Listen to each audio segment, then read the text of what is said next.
এবার হাইলাকান্দি পুলিশের সফল অভিযান, একসাথে গ্রেপ্তার 27 জন চোর, উদ্ধার বিশাল চুরি হওয়া সামগ্রী। দৈনন্দিন চুরির ঘটনাকে ঘিরে অশান্ত হাইলাকান্দি জেলা পুলিশের বড় সফলতা। জেলার বিভিন্ন এলাকায় চালানো অভিযানে একসাথে 27 জন চোরকে গ্রেপ্তার করতে সক্ষম হয়েছে পুলিশ। পাশাপাশি উদ্ধার হয়েছে 2টি গাড়ি সহ মোবাইল ফোন, ইলেকট্রনিক্স ও গৃহস্থালির নানা মূল্যবান চুরি হওয়া সামগ্রী। জেলা জুড়ে বারবার চুরির ঘটনার পরিপ্রেক্ষিতে পুলিশের এই অভিযান জনমনে স্বস্তি ফিরিয়েছে। শুক্রবার দিনভর চলে এই টানা অভিযান। গতকাল ধৃতদের বিভিন্ন থানা থেকে আনা হয় জেলা সদরে এবং পরে আদালতের নির্দেশে তাদের কারাগারে পাঠানো হয়।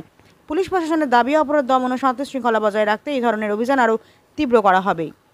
আপোনালোকে ঠিকেই শুনিছে, যোৱাকালি এছপি ছাৰ নিৰ্দেশত আমি হাইলাকান্দিৰ 7টা থানা এৰিয়াত একেলগে চোৰৰ এগেইনষ্টত ড্ৰাইভ চলাইছিলোঁ আৰু গোটেই ড্ৰাইভটোত আমি 27জন চোৰ একে সময়তে কৰায়ত্ব কৰিবলৈ সক্ষম হওঁ আৰু তেওঁলোকক এৰেষ্ট কৰি ফৰৱাৰ্ড কৰা হৈছে।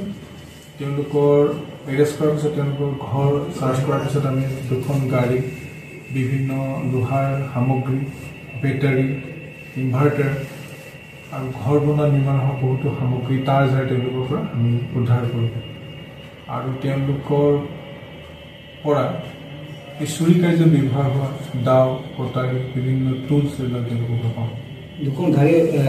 2খন গাড়ী, মাৰুতি গাড়ী এখন আৰু এখন অল্টো গাড়ী চাগে, 2খন গাড়ী আমি তেওঁলোকক উদ্ধাৰ কৰিছোঁ।